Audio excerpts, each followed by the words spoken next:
امام احمد ابن حنبل کے پاس ایک بندہ آیا اور آ کے کہنے لگا کہ معاویہ رضی اللہ افضل ہیں کہ عمر بن عبدالعزیز افضل ہیں. آپ کے چہرے کا رنگ بدل گیا.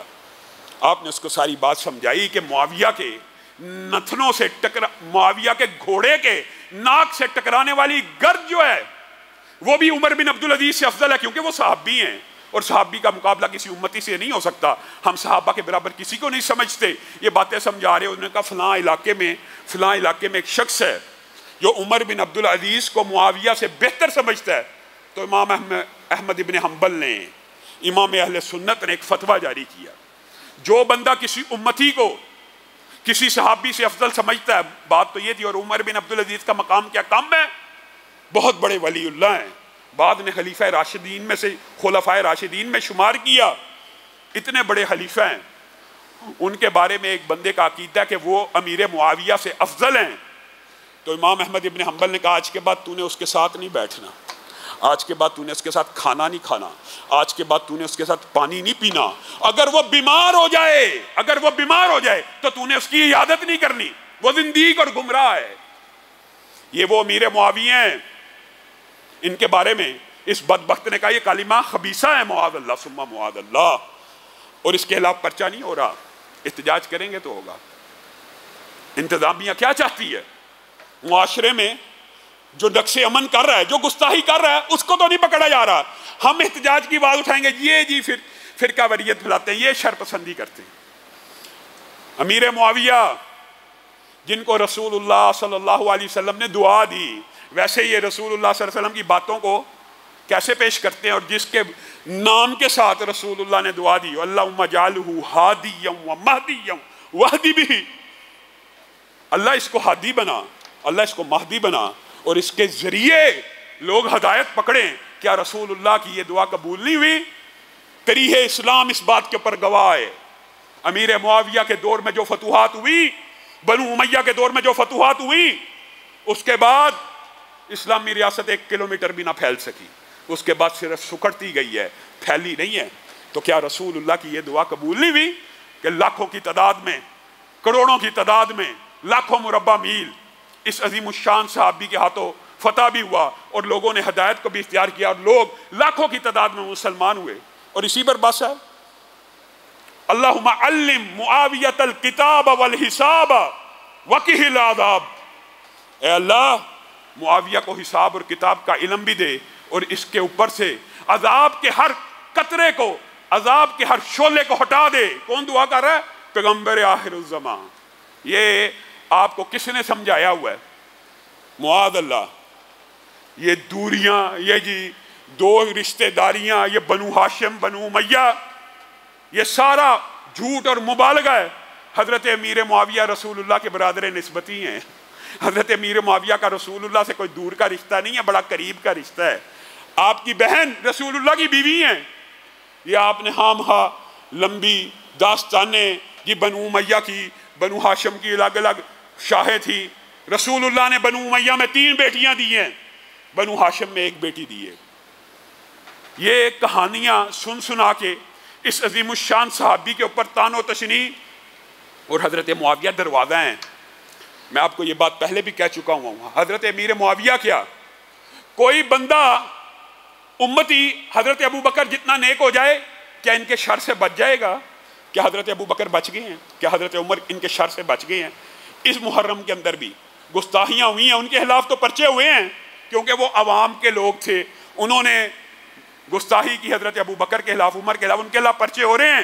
لیکن جو سرگناہ ہے، جو سرہیل ہے، جو اعلانیہ کہتا ہے میرے جرنیلوں کے ساتھ تعلقات ہیں، ہمارا بھی حکومت میں ہاتھ ہے، اس بدبخت کے خلاف کوئی کارروائی نہیں ہو رہی، اس کو نہیں پکڑا جا رہا، اس کے خلاف مقدمے درج نہیں ہو رہے. کس وجہ سے؟ تو پھر ہم یہ سمجھنے پہ مجبور ہو جائیں کہ آپ ہی ان کے پشت بنائیں. آپ چاہتے ہیں ملک میں فرقہ واریت پھیلے.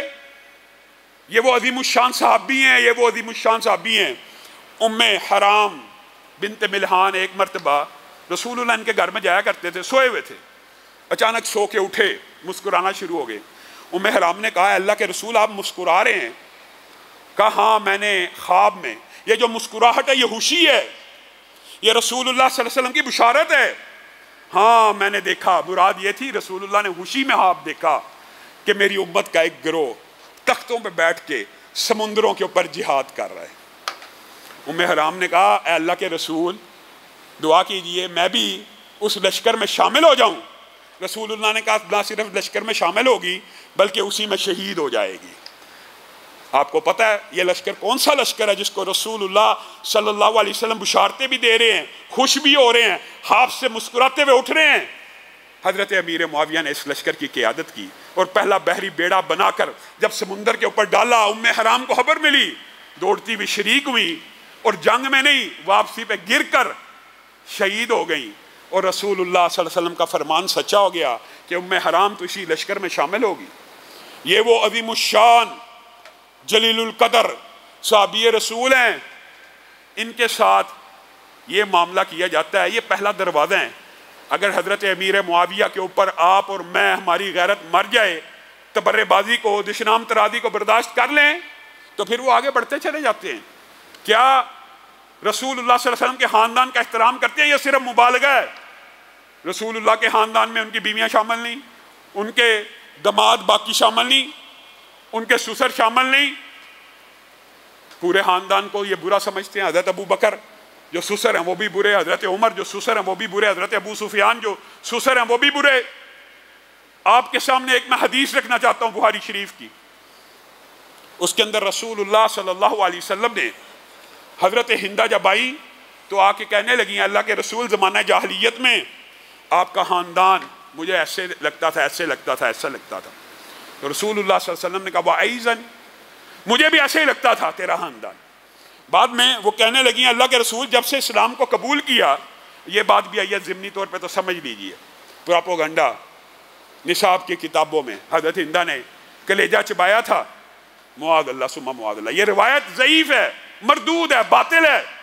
حضرت حمزہ کا، جس نے حضرت حمزہ کو شہید کیا حضرت وحشی نے، انہوں نے جب اسلام قبول کیا تھا، رسول اللہ نے ان کے اسلام کو قبول کرنے کے بعد یہ بات کہی تھی آپ میرے سامنے نہ آیا کریں، مجھے اپنے چچا یاد آ جاتے ہیں۔ اگر حضرت ہندہ نے اس طرح کا کوئی عمل کیا ہوتا تو رسول اللہ اس طرح ان کے ساتھ باتیں کر رہے ہیں۔ رسول اللہ یہ کہہ رہے ہیں فتح مکہ کے موقع کے اوپر جو ابو سفیان کے گھر میں داخل ہو گیا وہ امن میں آ گیا۔ اگر انہوں نے یہ کام کیے ہوتے، وحشی کو تو کہہ رہے ہیں کہ آپ اپنے چہرے کو ذرا سائڈ پر رکھ لیا کریں، مجھے میرے چچا یاد آ جاتے، ان کو نہ کہتے۔ ان کو جو اعزاز دیا جو لوگوں سے مخفی ہے وہ کیا ہے؟ حضرت ہندہ پھر کہنے لگی اللہ کے رسول جب سے اسلام قبول کیا اس کے بعد سے اب تک آج کے دن کی ایمان کی کیفیت یہ ہے کہ آج آپ سے افضل کوئی نہیں، آج آپ سے اعلیٰ کوئی نہیں، آج آپ کے خاندان سے بہتر خاندان کوئی نہیں۔ تعریفیں کرتی چلی گئی، جس نے پڑھنی ہے بخاری شریف پڑھ لے۔ رسول اللہ نے کہا والذی نفسی بیدی وَأَيْزًا، اس ذات کی قسم جس کے ہاتھ میں محمد صلی اللہ علیہ وسلم کی جان ہے، میری بھی یہی کیفیت ہے، میری طرف سے بھی یہی معاملہ ہے۔ رسول اللہ اگر کسی کے بارے میں یہ کہہ دے، گویا حضرت ہندہ نے جب یہ کہا آپ کا خاندان آج کے بعد مجھے سب سے زیادہ محبوب ہے، تو رسول اللہ کہہ رہے ہیں مجھے بھی اسلام پیچھے والی ہر چیز کو معاف کر دیتا ہے۔ اسلام میں اللہ تعالیٰ نے صحابہ کو معاف کر دیا، یہ 1400 برس گزر گیا، یہ معاف کرنے کے لیے تیار نہیں ہے، یہ فرقہ واریت پھیلانے ختم کرنے کے لیے تیار نہیں ہے۔